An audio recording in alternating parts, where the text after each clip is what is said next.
If you're over 50, you might have recently received an invite from the National Bowel Screening Program inviting you to complete a FIT test. This is a test that detects traces of blood in your poo that are often not visible to the naked eye.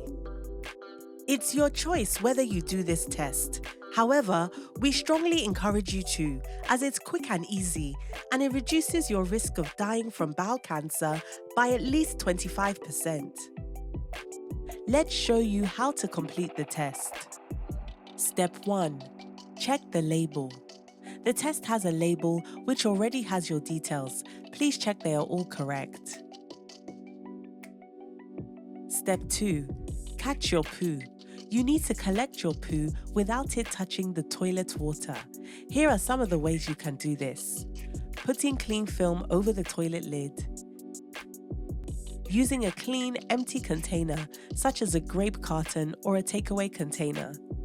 Keeping some folded toilet paper in your hand. Or putting a plastic bag or glove over your hand. Step 3. Take your sample. Unscrew the top of the sample tube anti-clockwise.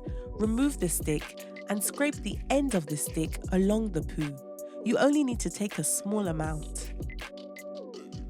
Step 4. Pack up your sample. Once you've collected your sample, put the sample stick back into the tube. The tube will make a click when it's properly closed. Place this tube in the plastic bag provided. Step 5. Wash your hands. Step 6. Post your sample. Finally, place your bag in the prepaid envelope and post it. And you're all done. You'll receive a letter with your results within 2 weeks.